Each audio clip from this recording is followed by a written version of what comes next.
Ooh, what's up, guys? Welcome to this edition of a Funko Podcast. I am DK Wrestler. And I'm MD Shady. And in today's podcast, it is another WWE podcast, which you guys seem to really enjoy. The last one we did, basically closer to WrestleMania, where we talked about the golden era of WWE from the mid-'80s to the early 90s. A lot of you did comment about us wanting to do a Attitude Era podcast, but I felt you can't go straight to the Attitude Era without talking about the era that was between the Golden Era and the Attitude Era, that being the New Generation Era. However you want to classify that as, I have put it as 1993 to 1997, pretty much the entire year of 1997. I'll explain where I think the Attitude Era began when we do that podcast eventually. But of course, I mean, we got to talk about the New Generation Era. It was a whole different time, but I won't go into that right now. I will actually ask MD, what are your thoughts about the New Generation Era as terms to WWE, even though we technically didn't even watch wrestling around that time because we were basically just born near the end of the New Generation Era? Yeah, I mean, it's definitely an interesting era filled with a lot of interesting characters, to say the least. But I mean, you have some guys in there that are now like Hall of Famers. There's a lot of like nobody kind of names in the New Generation, but there is some huge names. I mean, like Shawn, Bret, tons of different people. Even like the Hardy Boys, I guess, are technically like New Generation because that is when they started. But yeah, just a really weird era. I mean, I love the like in your house stuff. That was really cool. And the video games from this time frame were really awesome too, on like the Super Nintendo and all that. So yeah, definitely a lot of really interesting characters though. Yeah, the New Generation, it was very interesting considering that around this time, they weren't doing too well in ratings because this is when the Monday Night Wars would have began in 95 with Monday Night Nitro, and then had, these wacky characters. Like, there's always the weird ones that stand out to me that I always joke around with, like Max Moon, Bastion Booger, like those weird, the Mantar. Like, there's just random characters that seem like they would have worked better when it was the golden era, but when it comes to the New Generation, that was when it wasn't so much about the big muscular guys anymore. It was actually about the more, I guess,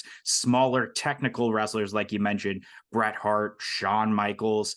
This time, I guess you could say Razor Ramon also, even though he wasn't a small guy, he was almost like 7 feet tall. But it was all about the technicality in wrestling instead of, all about the big moves. But nonetheless, how we're going to do this is that we're going to divide it with superstars that have quite a bit of Funko Pops, but still talk about, obviously, wrestling. But I'm going to kick this off with a guy who I felt truly began the New Generation era. That is none other than the Hitman Bret Hart. Calgary, Alberta, Canada, 235 pounds, 5-time WWE champion, 2-time Intercontinental champion, 2-time World Tag Team champion with Jim the Anvil Neidhart, a former United States champion, the 1991 and 1993 King of the Ring winner, a co-1994 Royal Rumble winner with Lex Luger, the second Triple Crown champion, which I'm not sure if I acknowledged those on the last podcast, but for those that might not know, that is if you've won the World title, the mid-card title, and the Tag Team title during your career, and is a 2-time WWE Hall of Famer, once in 2006 individually, and then 2019 with Jim the Anvil Neidhart as a part of the Hart Foundation. What do you got to say about the Hitman? I mean, the best there is, the best there was, the best there ever will be.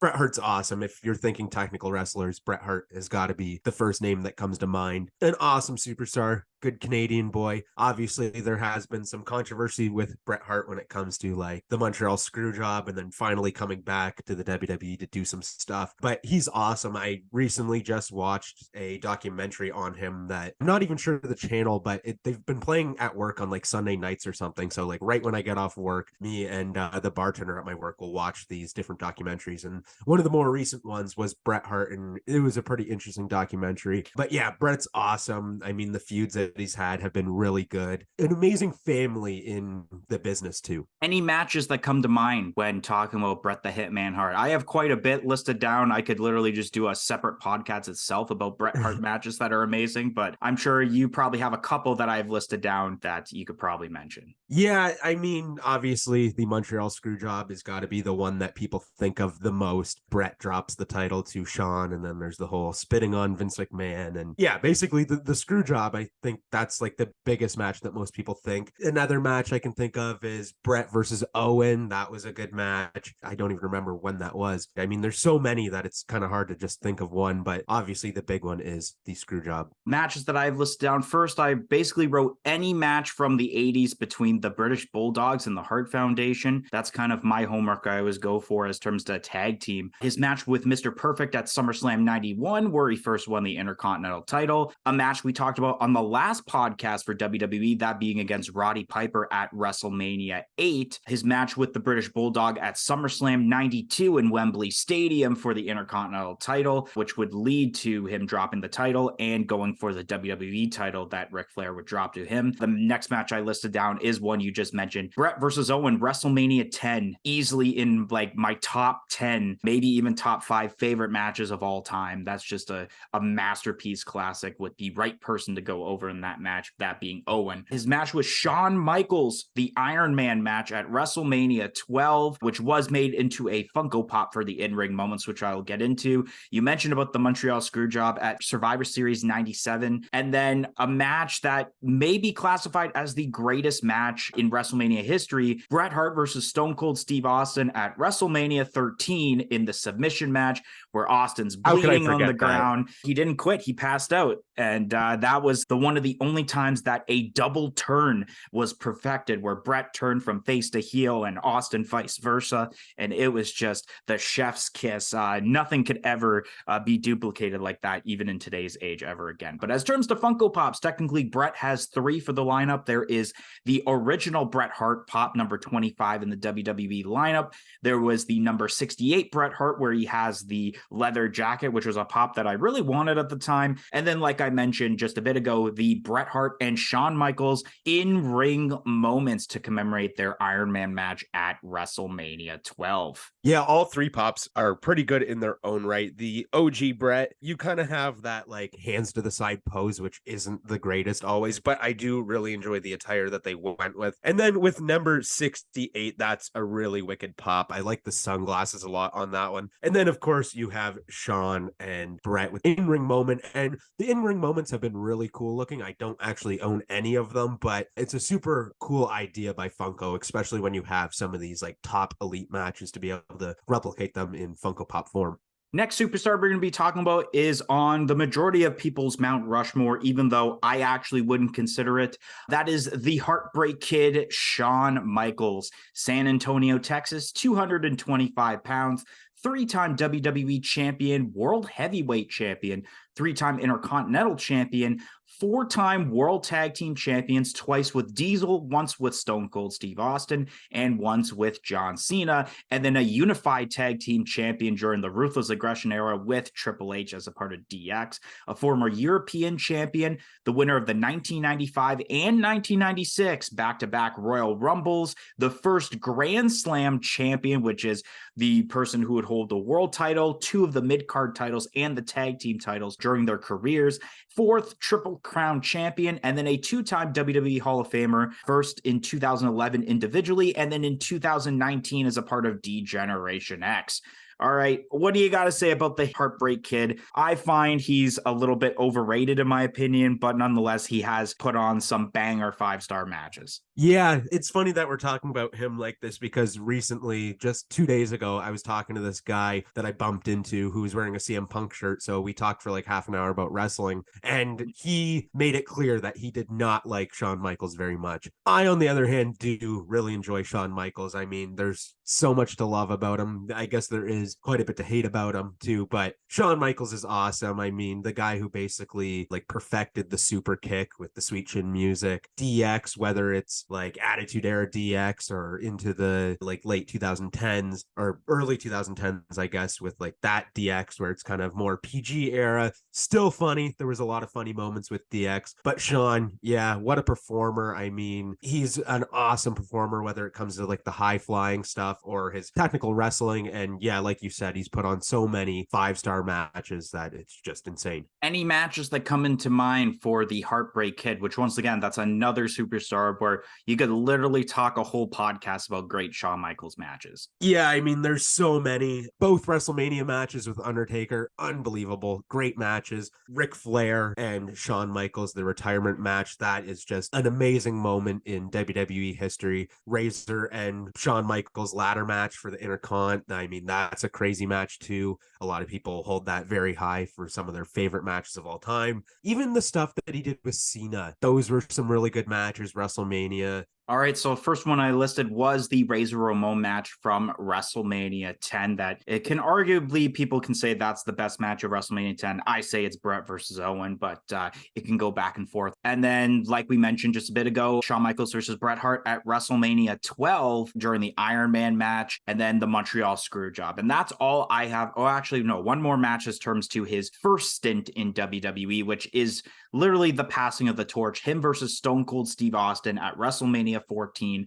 where Austin wins his first WWE title. But I will tell you right now that his run in the 2000s and 2010 was easily far more superior than his 80s and 90s run in terms to in-ring style. His first one, which was turned into a Funko Pop, him versus Triple H at SummerSlam 2002. What a masterpiece of a match where Shawn Michaels came back for the first time in 4 years. And then a match I always like putting over even more than the SummerSlam match, but no one really likes to talk about it, is the 3 stages of hell between Shawn Michaels and Triple H at Armageddon 2002. And then the WrestleMania matches that he had literally up until he retired were pretty much bangers for the most part. The ones I listed down, because I wasn't going to name all the WrestleMania matches: Michaels versus Jericho at WrestleMania 19, his match versus Kurt Angle at WrestleMania 21, which basically stole the freaking show that night, his match versus John Cena, not at WrestleMania 23, but they did have a rematch on Monday Night Raw that year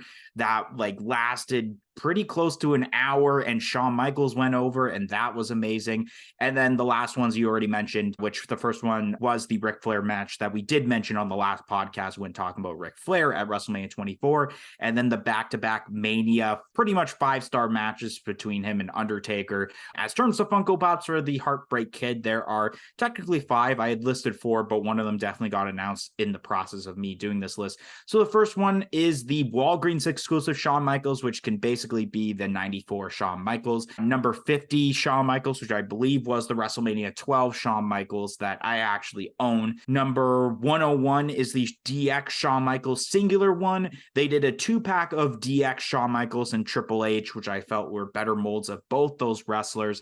And then the in-ring moments, like I mentioned, with Shawn Michaels and Triple H from SummerSlam 2002. Yeah, all these pops are pretty good. The DX ones originally, I was kind of skeptical on them because they didn't quite look like Triple H and Shawn Michaels for the singular pops, at least. Number 50, though, that's a really cool pop with an awesome attire, of course, when he's coming down, swinging down. That's really cool. I would like to see Ruthless Aggression Shawn Michaels because I really like those red pants, and we haven't really seen that yet. But there's so many different looks for Shawn Michaels, so many different attires that he's had, so many different colors that I wouldn't be surprised if we do see a lot more come down through Funko over the years.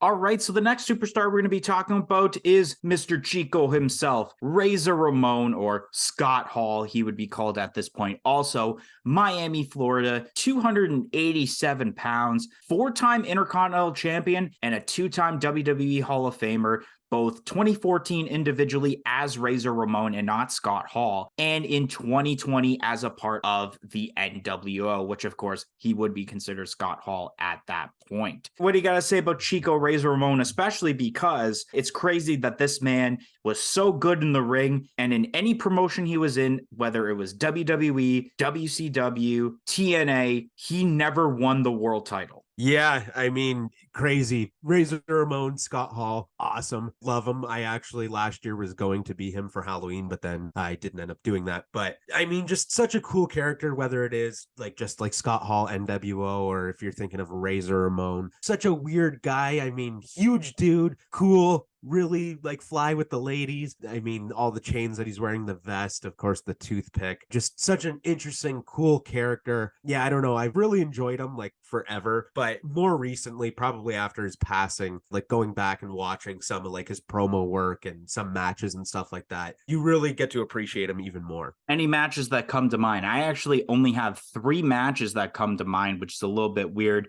I mean, I probably could have named some like WCW matches, but I just wanted to stick towards WWE for the most part. Yeah, I mean, of course, we talked about that Shawn and Razor ladder match, so that's got to be like number one. But also, there is some other great matches, like I believe it was Razor Ramon versus 1-2-3 Kid. I think that was just on like Monday Night Raw. I don't think that was actually a pay-per-view or anything. Obviously, there is the NWO stuff, but if we're leaving that out, I don't know. I'm trying to think of other matches that I can remember because obviously Scott Hall did have an awesome career in the WCW, but WWF, yeah, I don't know. I'm just going to stick with those two for now. In terms to matches, so the first one I have, and I didn't mention it when we talked about this individual, Razor Ramon versus Bret Hart at Royal Rumble 1993 for the WWE. And it might have been one of the only like world title matches he ever got. And this was right at the peak of like just finishing up his heel run because it would lead up to the match with 1-2-3 Kid on Monday Night Raw, which would have just started at that time with the huge upset win. And then they basically kind of become a tag team after and turning Razor face. Razor Ramon versus Shawn Michaels, that is one that you got to mention, but one I also wanted to write down because it was technically the first Scott Hall Razor Ramon match I ever saw, him versus Stone Cold Steve Austin at WrestleMania 18, where you have literally one of, if not the best stunner cell of all time, probably behind The Rock.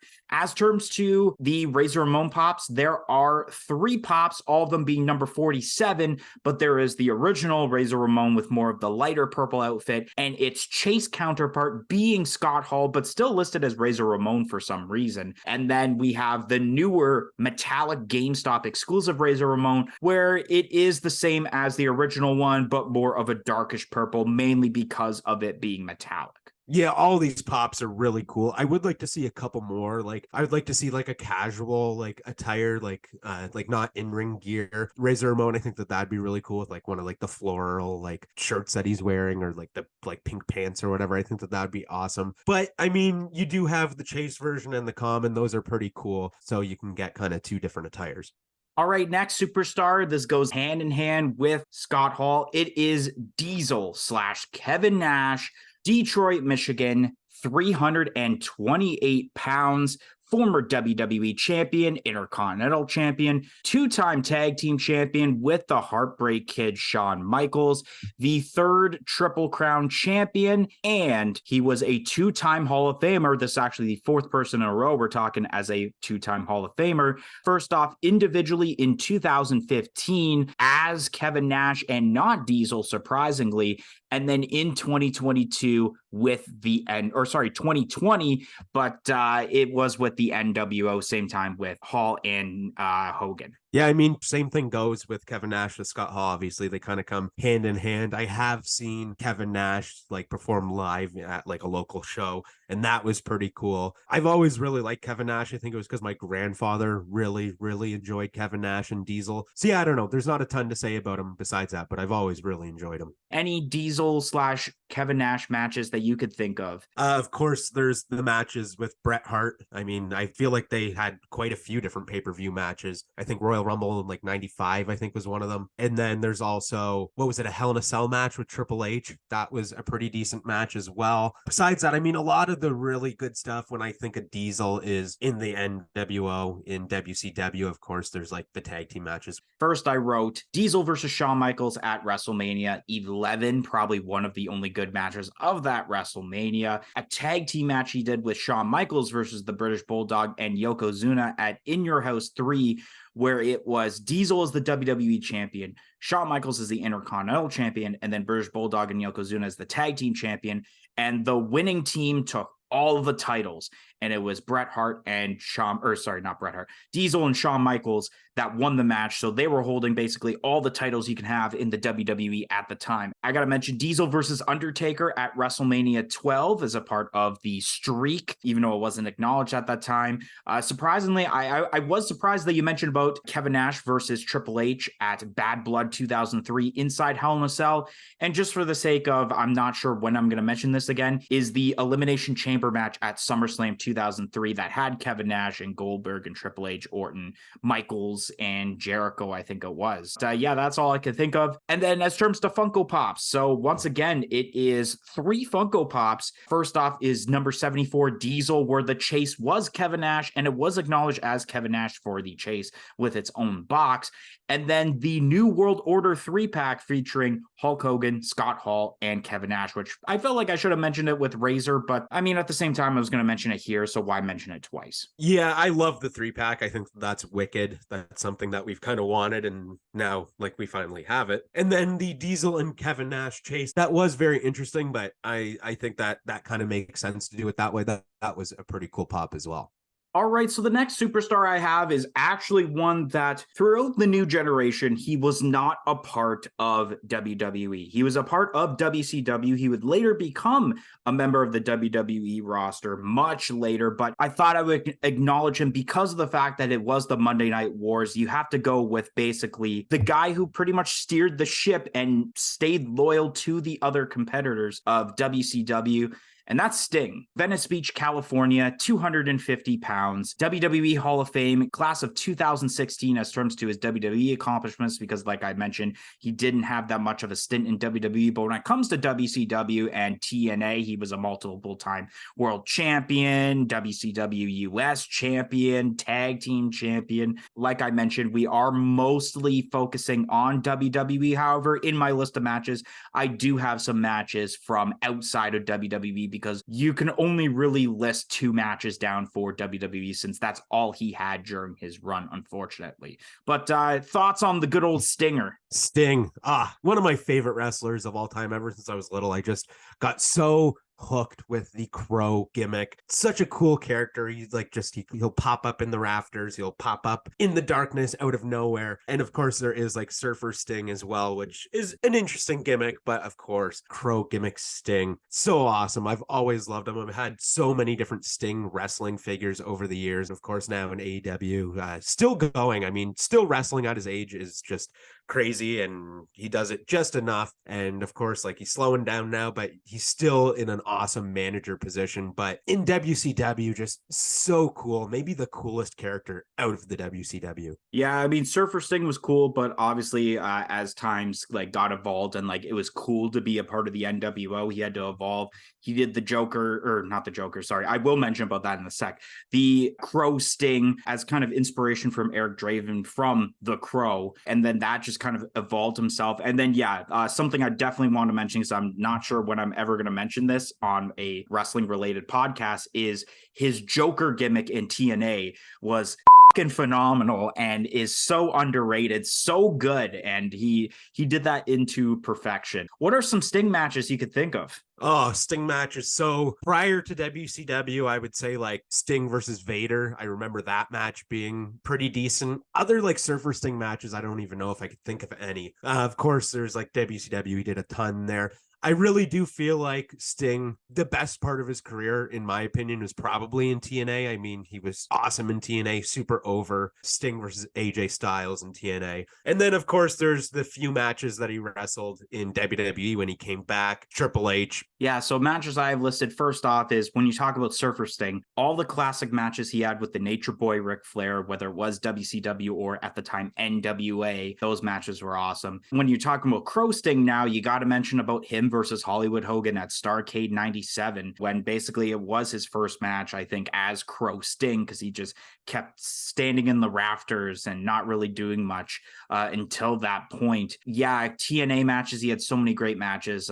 2 that I listed were AJ Styles from Bound for Glory 2009, where I believe Sting was the champ and he dropped it to AJ Styles. And then the abundance of matches he had with Kurt Angle, I mean, at the time where people joke and say Perk Angle, because he was definitely on a lot of painkillers there to go through those matches at that time. And then in terms of WWE, the only two matches he can say are him and Triple H at WrestleMania 31, which definitely wrong decision. Sting should have won that and not Triple H. And then the final match he would have, and basically people thought it was his retirement match for the longest time, is him versus Seth Rollins at Night of Champions 2015, where he challenged for the WWE title. And at least Sting could say he challenged for the WWE title at one point in his career. As terms to Funko Pops, once again, there are only 3 Funko Pops, and I highly doubt there's going to be any literally anytime soon, unless one day Funko decides to make like an AEW lineup of Funko Pops, which I don't know when that's ever going to happen. Both of them being number 19 Sting. I believe it's 19 and 20 or just 19. We got regular Sting, and then we have Wolfpack Sting, which was a GameStop exclusive, and then the 2-pack involving Surfer Sting and Lex Luger from the early 80s, or late 80s, early 90s. The OG Sting figure is really cool. I actually used to own it. I don't know why I sold it. I was dumb. I shouldn't have sold it because I really like that. And I believe DK actually owns the Wolfpack one, unless he's since sold it. But that's a pretty cool pop. I believe he has more of like, not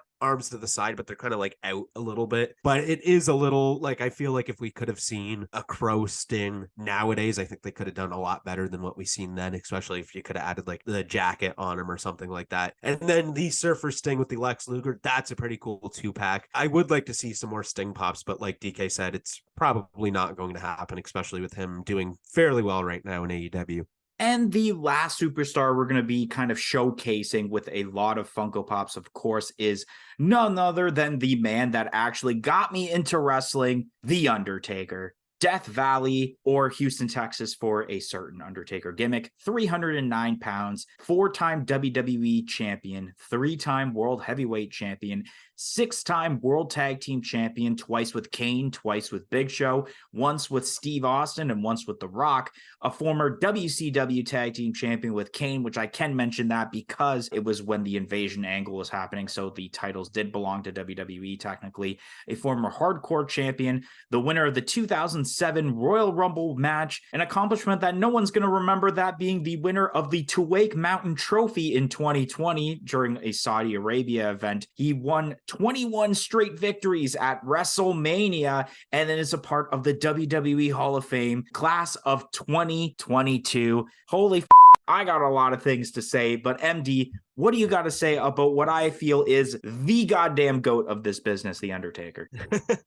I mean, yeah, I'm sure a lot of people agree. Undertaker's awesome. I mean, when you're given a gimmick like The Undertaker was given, a lot of superstars are not going to be able to do with what they did, or what Undertaker did with that gimmick. I feel like a lot of people would fail and not be able to become the superstar that he did become. Of course, he is like a locker room hero, and he kind of like ran the locker room. An amazing superstar. I mean, he is definitely one of the GOATs, obviously, the Mount Rushmore thing again. And Taker, I mean, just such a cool character, whether it is Phantom Taker or like your normal Undertaker or the American Badass. I mean, there's so many different versions of the Undertaker. He had basically the same gimmick, but he just kind of tweaked it throughout his whole career, and that was so intelligent by him. A great worker, safe worker, which is amazing. His accolades are amazing as well. Undertaker is amazing. Anything that he did, he always put on so many great matches to the best of his abilities. I mean, I'm not going to talk about WrestleMania 9 now as I think about it against John Gonzalez, because that was total trash. But that's not what you think of when you think of Undertaker. So many great matches. Crazy that he was able to basically change his whole gimmick at one point from being a dead man to a guy who comes in on a freaking Harley Davidson and still be relevant and still be super popular. So that's amazing. The GOAT. I don't care what people say.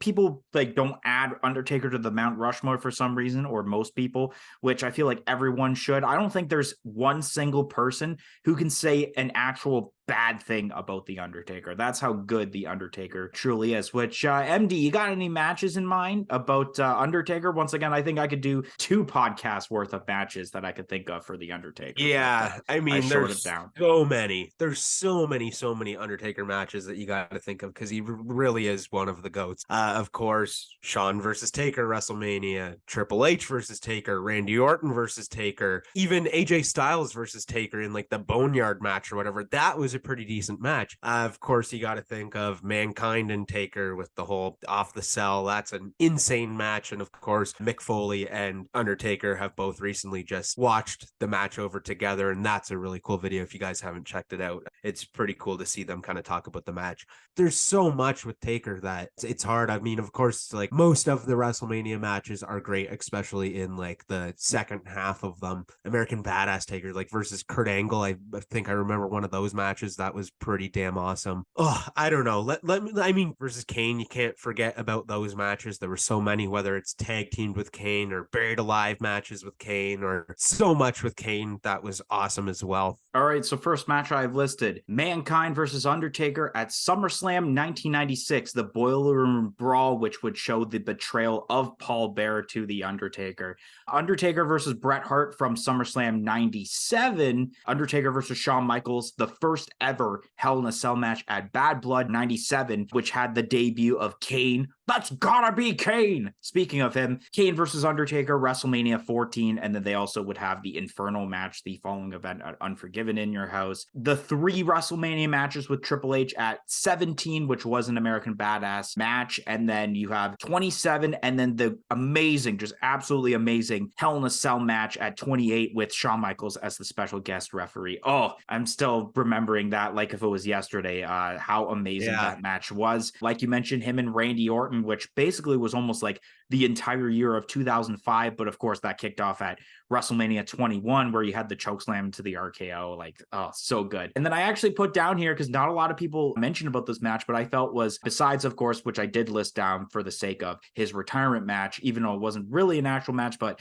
the cinematic Boneyard match, AJ Styles from WrestleMania 36 Night 1. But where I was going with this is, besides that, I feel the last great Undertaker WrestleMania match was him versus CM Punk at WrestleMania 29, which was match of the night, not twice in a lifetime with Rock and Cena. But yeah, there's just so many lists. I mean, one I'm surprised you didn't mention, Undertaker versus Edge from 24. Like I mentioned, there's so many matches that I could just name off the top of my head. Him versus Mark Henry. No, I'm just kidding. That was a terrible match. As terms to Funko Pops, though, Undertaker has a lot of Funko Pops, which I have every single Undertaker pop here. First one being the original Undertaker, number 8 in the lineup. There's number 69, nice, where he has the whole cloak from like, I believe it was like 2012 or whatever. And there's also a glow in the dark Amazon exclusive of that pop. The Boneyard Undertaker, which was an Amazon exclusive, number 81. The Undertaker sitting up in the coffin, that was a GameStop exclusive, number 106. And then 2 multi-packs where it is Undertaker and Paul Bearer. That's a GameStop exclusive. And then the recently released Undertaker and Brock Lesnar 2-pack, which I felt, and I'll mention this, that should have been an in-ring moment, since that was commemorating the match of where Brock Lesnar ended Undertaker's streak at WrestleMania 30. So I felt they should have made that an in-ring moments, not just a regular 2-pack. Yeah, I mean, most of the Undertaker pops are really, really great. There are some that I don't like as much as others, but for the most part, I mean, they've done a really good job so far of capturing a bunch of different moments from the Undertaker and a bunch of different looks. There are some that I would like to see still, but for the most part, I mean, yeah, there's a lot of really cool ones. Of course, that new 2-pack with Paul Bearer is especially really cool. It's awesome to see Paul Bearer getting a Funko Pop, but yeah, I mean, they're awesome, and DK is going to collect them considering it is his favorite wrestler, and he is going for a complete set of Undertaker pops. So I'm sure he doesn't want to see too many come out, but as they do come out, he will be buying them. All right, so some honorable mentions that I'm going to mention as terms to wrestlers, especially ones that have Funko Pops, but we didn't exactly do their own like spotlight, considering they only have one pop. First one I'm going to mention, Jerry the King Lawler, considering he actually wrestled a lot during the New Generation era, even though he has been very famous of being a commentator during this time, the Attitude Era and Ruthless Aggression. Paul Heyman, GameStop exclusive. I mean, that's perfect because ECW started at that time, even Extreme Championship Wrestling and not Eastern Championship Wrestling wrestling like it was before. Bam Bam Bigelow, glow in the dark pop, Walmart exclusive. I mean, he did main event WrestleMania 11. That has to be a bit of a nice honorable mention right there. And then from the new set is the British Bulldog, Davey Boy Smith. That definitely has to be an honorable mention. He had so many great matches, like we mentioned, with Bret Hart and Shawn Michaels. So many cool moments with the British Bulldog during this time where he was able to shine instead of just being a member of a tag team. MD, do you got any that you can think of off the top of your head that might not give away possibly what you have listed as pops? I don't know. I think you did a good job of it, so I'll hold mine off until for people who haven't got pops yet. Okay, but I do have more listed that don't have pops technically. I gotta mention Owen Hart. There probably will never be an Owen Hart pop because of the controversy. At least in WWE, they did make AEW figures of Owen Hart. Mr. Perfect, I want to mention Mr. Perfect because while looking over the last podcast, Mr. Perfect was a huge part of the golden era, and for some reason, we never gave him a shout out. So this is his shout out now, and especially his amazing vignettes leading up to his debut. Yokozuna is definitely one you got to mention. He was a two-time WWE champion during the New Generation era. Lex Luger, because he just became the next, or attempted to be the next Hulk Hogan in Vince McMahon's eyes, but it didn't really work out, especially because they were leading into the New Generation era. And then as terms to manager's sake, Jim Cornette. But as terms to pops, I'm going to let MD go first because I know there's definitely some I listed down and I feel like he has, but I will be surprised if anything he lists down I don't have on this list. Okay, we'll see. I do have 4 pops. One of them is like a 2-pack though. So I'll start off right with that 2-pack. Some people definitely say that this is the greatest tag team of all time. I don't necessarily agree, but they are amazing and I've loved them throughout my whole life. And that is the Road Warriors, Animal and Hawk. I'm surprised that we haven't seen pops of these guys yet, but it makes sense because I don't think they're on good terms with the WWE. And then going on to the next guy, which I think a lot of people would kind of say is definitely like an Attitude Era guy because he definitely did do most of his stuff in the Attitude Era, but he did start in the New Generation, and that is Al Snow. I think that an Al Snow pop would be really cool. Just an interesting character. You can have like the head as like a pop and buddy kind of aspect to the pop itself, and I think like the backwards like help me across the forehead would be really interesting in pop form. What does everybody want? And then the last person that I have for a pop is one that I'm very, very surprised that they haven't done yet, because this just seems like such a character that would translate to pop form very, very well. And that is Doink the Clown. I think that Doink deserves a pop. He's really awesome. Of course, there's been multiple versions of Doink the Clown with like different superstars playing the character, but a Doink the Clown would be really cool. And they could definitely do like a 2-pack with it, possibly with like Dink the Clown. There's a bunch of different opportunities for Funko Pops with Doink. So the list I have, first off, was one I actually mentioned, I believe, on a previous podcast, so I'll mention it again. A WWE covers, and that is WrestleMania 10 with Razor Ramon, where you have like part of the ladder, and he actually holds both the Intercontinental titles, because that's what you see right at the end of the match, is him holding both the titles. One I thought you were going to mention, but didn't, was Phantom Undertaker, when Undertaker broke his orbital bone, and then he was wearing the white mask on his face. I mean, that would be one to, once again, add to my collection, since yes, I am going for that 100% complete set of Undertaker pops. Yokozuna, also one that I thought for some reason you're going to mention, but didn't. Yeah, Yokozuna, where I believe at one point, actually, you could do a common and chase where you have the red and black attire, or you can do the white attire and it has red in it also as a chase. Hart Foundation 2-pack with Jim and Bret. In this case, I wish it was the full faction where you can have British Bulldog, Brian Pillman, and of course, Owen Hart. But because of the fact that Owen Hart isn't possible, I think it's safe to just do Jim Neidhart and Bret Hart in this case. Lex Luger around this time, especially when he did the whole like made in the USA gimmick. I wouldn't say let's do a pop rides of the Lex Express, but that would be pretty dope though. And then I wrote Jim Cornette because I mean, he was one of the best managers of the New Generation era. So I felt like if you're going to do more managers, Jim Cornette would be perfect. Anyways, guys, that's going to be the end of this edition of a Funko Podcast. If you enjoyed our New Generation edition of a Funko Podcast, don't forget to like, comment, and subscribe. And we hope to see you guys on another edition of a Funko Podcast. 1, 2, 3, I'm out of here. It's gotta be Kane. Peace in, peace out.